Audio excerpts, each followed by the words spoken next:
I'm Ross, and I'm a curious parent. I'm John, and I'm an education expert. This is From the Sidelines. Bite-sized study tips to help you help them through.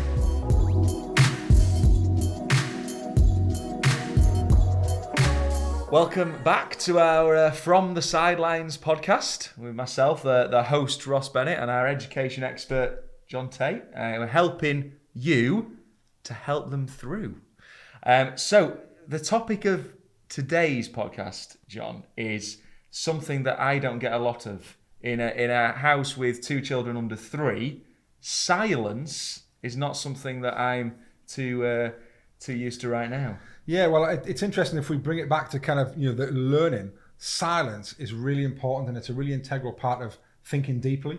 And I suppose, talking about your situation there, do you often get a chance to really think deeply and concentrate and focus when you've got all that noise and the distractions of the two kids going on? Probably not. So it's about understanding that we do need silence, and we do need to really focus and think deeply at long periods of time sometimes when we're learning. And that's why silence is really, really important in that. Okay, so when I was younger, I remember people saying that you could listen to music whilst you were studying. Yeah. Have TV on in the background whilst you're studying. Are you telling me, for example, that listening to music is not a good thing to do when you're studying? Absolutely not. Go on. It's not a good thing to do. And I wonder when you said that, whether you said, "Oh, I heard people saying this," whether you were saying that to your parents actually about, "Oh, I need to listen to music," and all this kind of stuff. So let me hit it head on. It's not a good thing to do. Okay. It doesn't do anything for the learning process.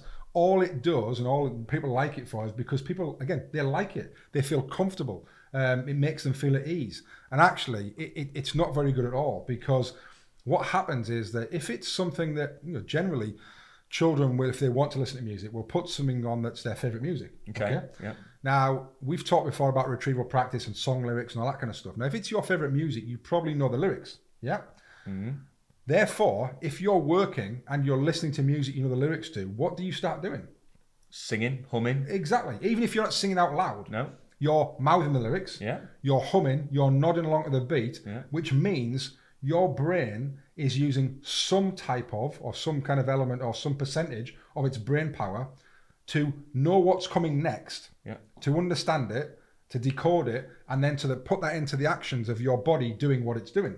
Okay. So we're therefore multitasking. We're not giving 100% focus to what we're doing, because actually something's happening. Now, some children, and my children, tell me, "Oh, well, I'm not really listening to it." All right, turn it off then. Like, if you're not listening to it, turn it off, because while you are listening to it, your brain is definitely multitasking, and that's not what we want. So multitasking seen as a positive in a lot of instances, isn't it? How does that become something that we don't want to do when we think about study techniques? Multitasking is great if we need to do 5 things in 5 minutes. Okay. All right. Yeah. And we're trying to do this, that, and we're cooking while we're doing the same thing as this. So but when we're studying, when we're learning, we surely only need to have one task at hand, and we need to give our full focus to that task. So at that point, multitasking is the enemy of concentration. It's the enemy of focus. We don't want to be going anywhere near it. We want to give 100% to that task at hand. And just going back a step around the music, listening to your favourite music and kind of what that does.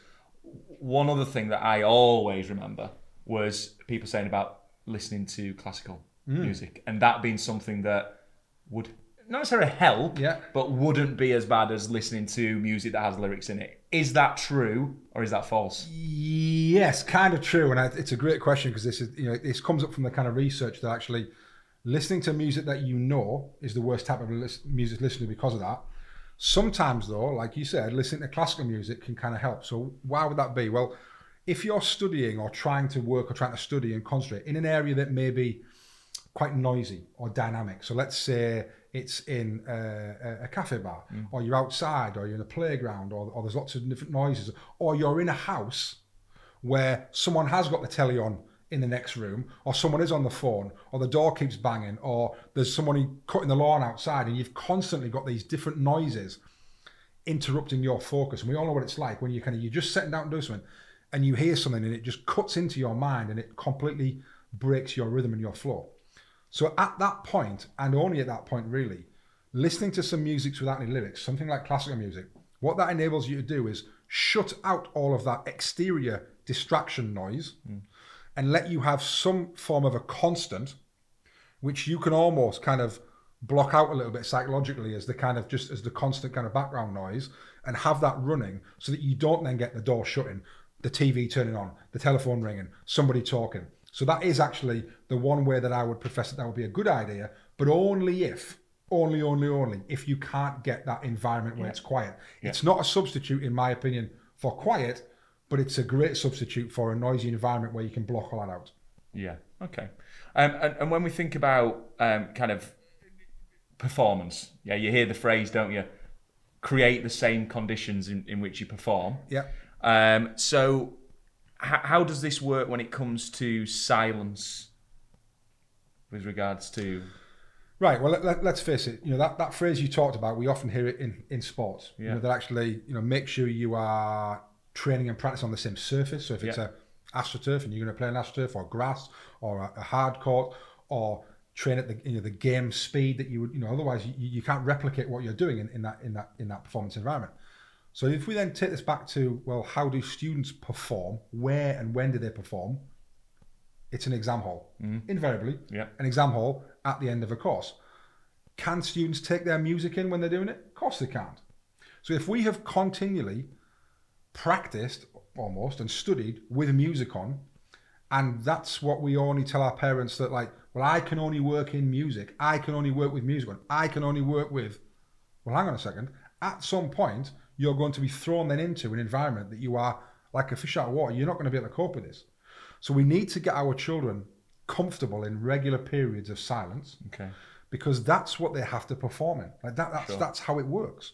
And I've said before that my worry as a parent at the moment is that our children, as in all of our children, not just mine, not just yours, are constantly, I suppose, addicted is probably about the right word. It's a strong word, but addicted to having their lives filled with constant bite-sized bits of music and video from either YouTube, TikTok, Instagram, etc., etc. And they are far less comfortable than we were, because we didn't have these things, in those periods of silence, just sitting, eating, or sat on the toilet, or getting ready. They have to have that constantly filled. Yeah. So as parents, we need to remember that, and we need to almost wean them off that, because they can't have that all the time. They can't have that at work. They can't have that in an exam hall. We need to get them ready and happy to think deeply for long periods of time in silence, and be happy with themselves without their having to be stimulated by moving pictures, sound, etc., etc. And I think that's a real worry of ours moving forward with what modern technology has kind of created in our own houses. And I suppose going back to what we said around the classical music element, even taking that into what you're saying about when you get into the performance situation, there's no classical music playing in that situation. So even then, what we're creating is young person having to adapt to a different condition of which they have been studying that whole time. Absolutely, and that's not what you want. No. You want to walk into there having already known what it feels like, where it is. And that's why, lots of schools, we take students into the exam hall and walk them in before the exam season, just to walk them in and sit them down. This is what it's like. This is how big it is. So it's not suddenly a scary feeling. That actually they've been in there before. And that comes from the world of sport as well, in terms of mental and physical rehearsal. In terms of, I know from my kind of sporting background that things like kind of bobsleigh, and sitting in there, that they will actually sit in the change room beforehand, and they will literally rehearse those movements around the bends and knowing when those bends are coming, and they see it and they do the physical environment of when it happens. So we walk students into that environment and show them what it's like. But then if they've always listened to music all the time, well, that's different. They need to be ready to accept that, let's face it, a 2 or 2.5 hour exam in complete silence, where if they get stuck on the first question, they can't put their hand up and say, I'm stuck. You've got to get unstuck.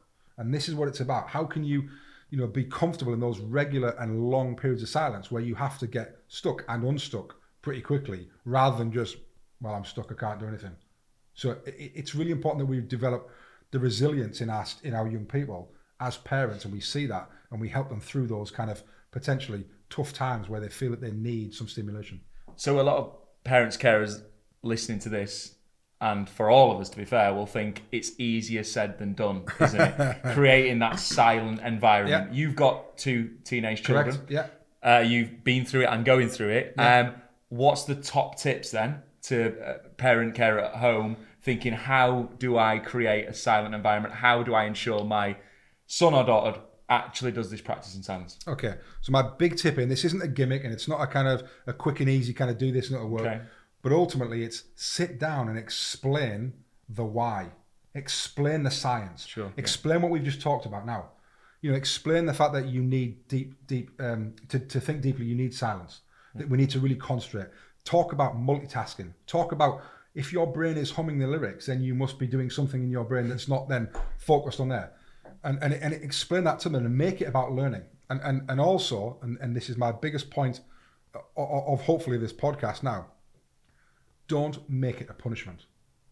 Don't say, right, I'm going to take your music away, I'm going to take your phone away because you have not, don't start like that. Start with, in the best learning environment and the best way we can create this, the best, all about learning, it is in silence.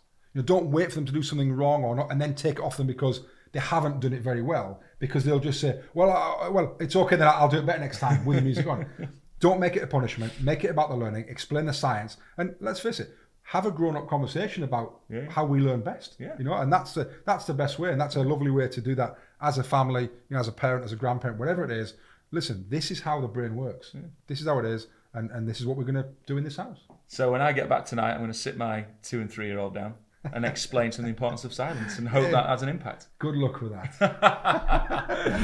Oh dear, yeah, absolutely. Thank you, John. Another corker there in terms of creating that kind of perfect environment for study and the importance of silence. We've many more of these podcasts to do, haven't we? Hopefully giving tips and tricks and advice around all sorts of different important study techniques. Yeah, I think it's educating the parents on how they can really help. Because I know that lots of parents talk to me and say that they can't help, they don't know the subject matter. What we're telling you here is, yes, you can help. You can do lots of great things. You can be really helpful at home. You don't need to know the subject content. You just need to know how to create the right environment in which they can really flourish at home. So hopefully these little tips will really help along that way. Thanks very much. I'm loving it. We hope you are too, and we'll see you again soon.